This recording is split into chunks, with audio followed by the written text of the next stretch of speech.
Good evening, my brothers and sisters, and welcome to another episode of A Word with Pastor Webb. I'm your host, Pastor Webb, and we have a very, very special guest this evening, Miss Janelle McGregor. Please help me to salute and celebrate my friend and sister. How you doing? Good evening, Pastor. Thank you so much again for this opportunity to be part of the Word tonight. I appreciate that. How was your drive? The drive was seamless. You know, this is Tampa. Well, I know all the back roads. All right. All the hideouts. I hear you. I hear you. The cut-throughs. Right. Well, we're not going to prolong the time. What's your story? Tell me, how did you grow up? Well, I grew up actually in the Virgin Islands part-time, and then also here in Tampa. I was born on a nice, quaint island of St. Croix in the Virgin Islands. Okay. I spent every summer up here with my mom's family as I was growing up there in the islands. And then there came a point in time where we just moved here full time. Okay. So I call myself part Floridian and part Crucian. Right. So are you going back home soon? I am. I'm planning to go back home soon to celebrate my grandparents' 65th wedding anniversary. 65 years. 65. What love got to do with it? Yes. It has a lot to do with it. 65 years? That's right. That's a lot of love. We're excited about that. Well, that's awesome. Next question. Give me 3 words that best describe who you are and why. Oh, wow. Now, that's a tough one. But I would say genuine. Genuine. And I'm genuine because I just keep it real. Okay. I got too many things on my mind to juggle so many different stories and just things made up. So because of that, I'm genuine. Okay. I would also say I'm compassionate. Compassionate. Because I do realize that there's not enough love in this world, and sometimes all a person needs is just a little bit of love. Amen. And then lastly, I'm gonna throw a curveball on this. I'm gonna say that I am very funny. You're funny. Okay. I think so. You think so? That's just in my opinion, though. So people tell you funny? Yeah. Okay. I consider myself a little humorous Okay. every now and then. I like to make people laugh. Okay. So genuine, compassionate, and Humorous. I appreciate that. Now, what's your hobbies? What you like to do for fun? Since Whoa. you are funny. For fun For now. I like to just hang out with my friend circle. You know, I have a very tight friend circle, and we do things together. We go out to different restaurants. We look up funny videos because I guess I'm not funny enough for them. They got to see somebody else funny every now and then. Okay. But we just have that genuine, compassionate, humorous relationship with each other where we just go about, you know, our day-to-day and just incorporate each other in however much we can, whether it be work or going to the mall or online shopping or brunching, whatever the case may be. That's awesome. Just good fellowship. Good fellowship. All right. So let's talk about your job now. Your job, the Director of Community Engagement and Partnership. What do that entail? So that's actually a new position that Mayor Jane Castor created when she took office. Okay. And basically the way I like to sum up that job is that I'm able to connect people with people and people with resources. I like that. Because in the city of Tampa, we have a ton of different departments, all working very hard to do different things. And because of that, we're able to offer different resources and services. So because we're doing all of that hard work, my department is able to come in as a support system for those other departments to make sure that the resources and the services they're providing are getting into the hands of the people. All right. Before the show started, you talked about this rent program. Talk about that. Well, just recently, the City of Tampa announced a new rental assistance program. And the hot topic these days is just the increases in rent that different individuals have been experiencing. So through this new rental program that our Housing and Community Development Department is offering, those renters are able to get some assistance, not just with the move-in and the last or first month's rent, but potentially on a monthly basis, just to find some relief. I love that. Helping out. Okay. Now, before this current job you have, you worked for Tampa Police Department as a spokesperson. Talk about that. Yes, I definitely am very humble when it comes to my days with the Tampa Police Department because that's where it all started. Amen. that's where my journey started here with the city. Okay. I came to TPD back in 2004 in one of the lowest positions that the city had to offer at the time. Okay. The journey went in a direction where that position was cut, went to another position in personnel. That was back in 2008 when we had the recession going on. Unfortunately, that position would be cut as well, and God would lead me to the media relations office. And from there, I got an opportunity that I would call an opportunity of a lifetime. Okay. Because not only was I in a position where on the administrative level, I was able to be a voice for what we always say, the voiceless, but I was able to be a person of color being represented on camera. On camera. Right. So I would be featured during the news reports and in different newspaper stories, and I was able to use that and share that story with others to say, look at me, I didn't know I would be in this position. So if this happened to me, then it could happen to you.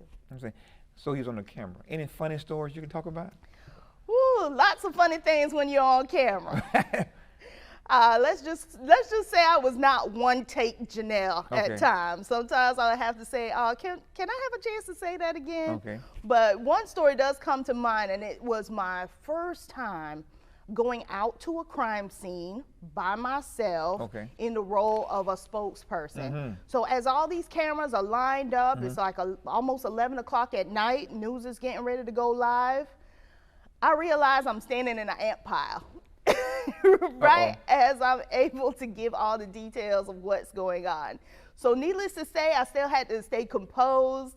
I had to keep it together. I had to make sure that I was conveying what was going on there at that scene in a manner that would not only represent the department well, but the community well, as well as myself. So you actually was talking to ants were biting? Yeah, as I was talking to ants would bite me, but I made sure not to let the viewers at home know that. You kept it together? I had to keep it together. Lord have mercy, Jesus. Okay, next question. What are some of the challenges of trying to connect the city with the community? Some of the challenges I think we face is just the multitude of different ways that people connect on a daily basis. Okay. You know, it's not like the old days where people would just get their news at 6 p.m. at night on TV. Okay. People are getting news now on the internet, social media, so many different ways. And because we have so many options, knowing which option to use for which audience could be a challenge sometimes. Okay. But the most important thing is that we always remember our vulnerable population. And the fact that they are experiencing at times the digital divide where they may not have access to the technology where we're sharing information. So making sure that we go back to the basics sometimes and knock on doors and go out into the community and hand out flyers to ensure that those who need the information the most have it. Amen. I like that. Talk about this Mayor's Bridge Business Initiative. So the Mayor's Bridges to Business Initiative was one of her first initiatives that she launched once she took office. And the premise behind that initiative is to bring City Hall into the neighborhoods. Amen. And by way of the small businesses that we have operating, small businesses such as JAG Productions, we want them to be able to connect with the community so that when opportunities come up, they're right there on the front line with us to know how the city is working for them. Amen. So how did it make you feel when they call you the community builder? That make you feel good? It makes me feel special. It does, because that's what this job is about. And I shouldn't even really say job. It's a passion. Passion, amen. Sometimes people say, oh, you're always working. Well, I don't really view this as work because it's something that I'm passionate about. Getting out in the community, seeing what knowledge I have, what resources I have that I can impart on somebody else to make their day go a little bit easier. Okay. Now, I did a little research on you. Talk about your role as a media relations and social media instructor for the Florida Attorney General Office. Oh, wow, yes. That's one of my side jobs, you would call it. Yeah. Talk about it. You on camera now, you got to talk about it. Right. So So even though I'm not with the Tampa Police Department anymore, I still have the opportunity to serve as an instructor for the state of Florida Attorney General's office. And I've been doing that for close to about 8 years now. Amen. And I've instructed over 1,000 law enforcement personnel in just how to do what we're doing right now, and that's sharing a story on camera, connecting with the community, Amen. and then also using social media to get the word out to a broader demographic. I like that. I like that. Now, talk about what advice would you give to a young lady who wants to go into your profession? I would definitely tell that young lady to trust God's process. Amen. Because I never planned to be in the media relations profession. That's not what I was going to school for. That's not something I was interested in. But as God would Amen. have it, Amen. He led me to this position. And sometimes, we have a heart set on certain things that we want in life, and sometimes it doesn't work out that way, but we never know why. But as long as we trust God's process, we don't have to necessarily wonder why or ask why. Amen. We know why when we're in that role, and we see the change that we're able to make. What does it look like to trust God's process when life gets hard? To just put it in God's hands, to just say that prayer, whether you're at your desk, whether you're at home, whether you're driving home, and just say, God, lead me to where you want me to be. Mm-hmm. It's been plenty of times, especially when I first got into the media relations position, I didn't know how to write a press release. I mean, I was good with writing, but that really wasn't what I was trained to do. So I would sit at that desk and I would say, God, please put the words I need to say in my mind so I can put it down on this paper and do this job, because I know you put me here for a reason, and it wasn't necessarily to fail. So, God, I trust you. Help me write this news release. I love it. I love it. Okay, next question. What are some of the professional or personal accomplishments you are proud of? I would say my biggest accomplishment is my son, Eric. Amen. Who's 19 years old right now. And just like any other teenager, he's just trying to find his way Amen. Through the world. But as I give him the same advice that I have to remind myself of, and that's to trust God's process. Amen. I know, your parents get on you sometimes. They're like, you finish with high school, you going straight to college, or you going straight to the military. You got to do something. And I have to just ask for that, as God to soften my heart at times on how I deal with him, because he doesn't know what he wants to do right now. But still, all in all, my pride and joy. Pride and joy. I love it. I love it. Now, if you had one wish, what would that be? Oh, just one goodness, wish. Just one wish. One wish would that be? If I had one wish, I would wish for there to be more love in this world. Amen. Because even on social media, when you're scrolling through, the things that you always see are the things that are not happy. They're not those happy stories. Amen. It's just filled with hatred and just disappointment and anger. Mm-hmm. And you see that not just in social media nowadays, but even in our own neighborhoods. Amen. With people not wanting to talk to their neighbors, people not wanting to help a neighbor who they may see is in need. So that would be my one wish, just so that we have a little bit more love and compassion in this world. And you talk about love. I can remember back in the days, our neighbor would come over and borrow 2 eggs. Let me get 2 eggs and get some cup of sugar. But these days, we don't do that anymore. I'm going to look out the window and see who. Don't answer that door. Don't answer that door. Tell them mom ain't home. Yeah. Or talk about you. There you go. She always begging. Always begging, yeah. Yes. Now, what is the one thing that some may know about you that others may not know about you? The one thing. That I'm an introvert. You're an introvert? I am. I think people see me and they see me in this role and they see me out in the community and they're like, oh, you're on every scene. You're everywhere. You're doing everything. But honestly, I just like to be to myself. I like to be at home. My perfect weekend to me is just me being at home, on my couch, on my computer, talking to my friends, not necessarily trying to find somewhere to be. Watching Lifetime? I don't watch too much Lifetime. Yes, Lord. But yeah, I would say that's one thing that surprises a lot of people, that they think that I'm very social and personable, but sometimes I just like to be to myself. All right. Now talk about some of your early mistakes you made in life that you had to accomplish. It was overcome. plenty. It was plenty. Talk about them. Talk about it. Somebody need to know about them. You know what? Just the mistakes of following around crowds at times, which I think we all go through that. Yes. We all, growing up, that's just a lesson that we all have to learn. But then knowing when it's time to separate yourself from certain situations that may not be healthy for you. And knowing that that's okay. Because them people still gonna be around, them situations still gonna be around. Yes. But making sure that you're in a healthy space and place mentally, emotionally, and physically to be able to get over some certain hurdles. And that just comes with time. Amen. Everybody ain't for everybody. Yeah, that's right. And see, and as soon as we understand that, life is better. Life is a lot better. Yeah. And then taking those risks too. Yeah. Not being so sheltered in life that you just afraid to step out. Right. And we say take a risk, but we also know that as stepping out on faith. On faith. Amen. And making things happen for yourself and for those around you. Why do you think we sometimes follow the wrong crowds?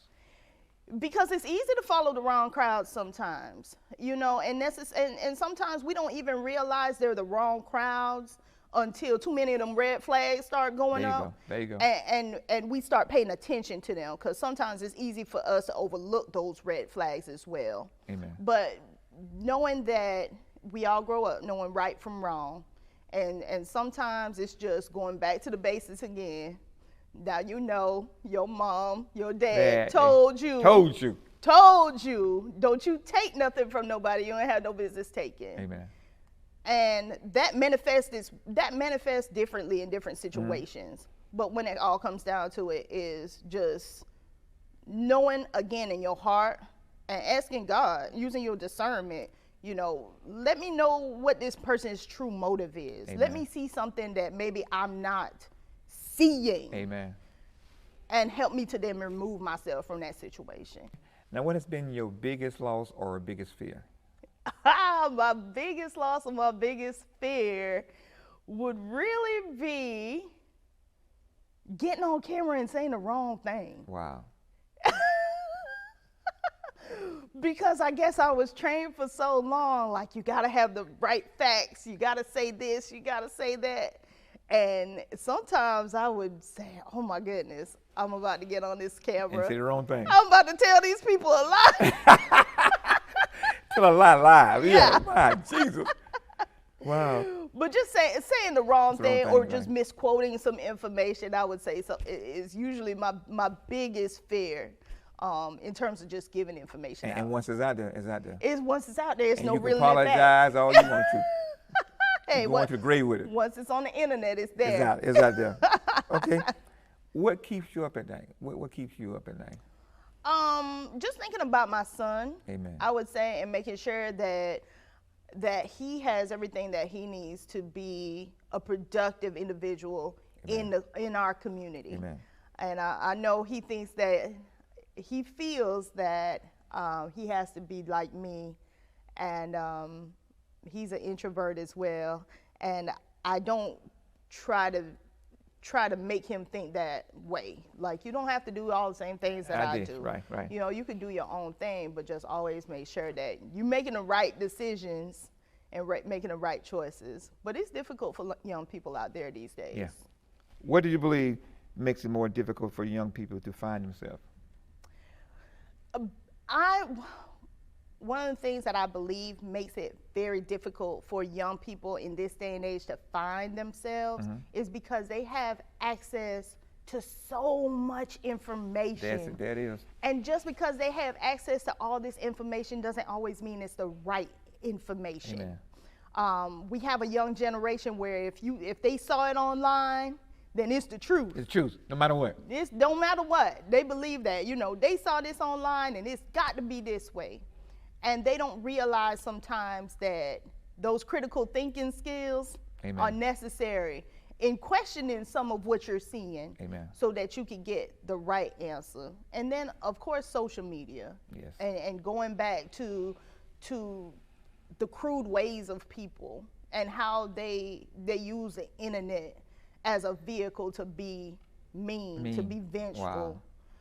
And young people have to sit and deal with that every day. And it does affect them mentally. Amen. And that's something I think we as a society need to pay attention to, on how all this access to technology is really affecting our young people. Now, if you could trade places with one person for a date, who would that be?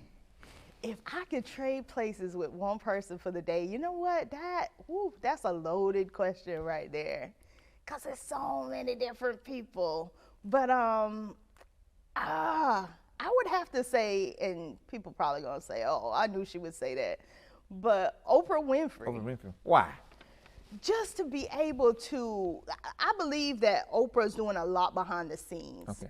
That we see her doing all of these fabulous things out in the open, but I really feel like she's doing a lot behind the scenes, and I just want to, that's where I want to be. I don't want to be necessarily on the OWN network doing the talk show, but I want to be with her when she's in those rooms, when she's in those places where she's truly affecting change, to just be able to be part of that. Right. And she has a journey too. She has a story too. Yes. She has a story, right? Powerful story. Powerful as well. story. How has God played a role in your success? He's played a role in my success from day one.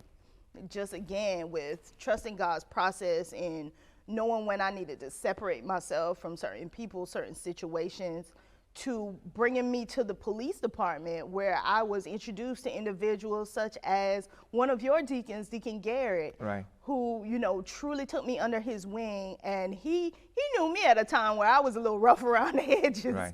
But to be able to have him as a mentor for me, and to trust the journey when that position came to an end, and I was moved to another position, and that position came to an end, and just knowing that God has something in store for me. Amen. That even though I didn't plan for it, I didn't pray for it, he found that to be part of my journey. Because what I'm able to do now is to be an advocate for people who don't necessarily have that opportunity to sit in meetings with the mayor and other high-level staff, to be able to speak for the people. Amen. You see how God works? You meet Deacon Garrett in full circle, now you're on the show. Full circle. Yeah. Won't God do it? Yes, he Won't will. he do it? Won't he do it? All right. In closing now, do you have any closing remarks for my listening audience? Any profound words you want to leave? I would just say, just live life to the fullest. Don't live with hate in your heart. Don't live with anger. If you see somebody that need help, just try to give them a hand, help them out. And then you ain't got to go blast it on Facebook or social media or anything else that you help that person. But live life in a way when you lay down at night, you feel good. Feel good. Amen. You feel good, and that you know that you too are making a difference in the world. Because it's not just being in a position where you're able to make a difference in the world. It's just being an individual, being a good-hearted individual where you can affect change too. Amen. The last and final question. What's the best talk show in the land? A Word with Pastor Webb. Thank you, my sister. And to my listening audience, may God bless you real good.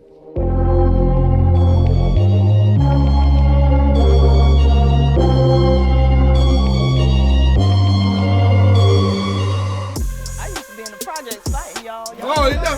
Hey, wait. Hold on, let's get that. Let's put it back on. Let's get that.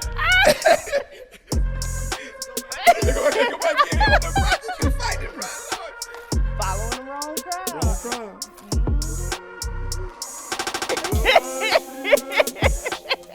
Your daddy know. He had to come pull me.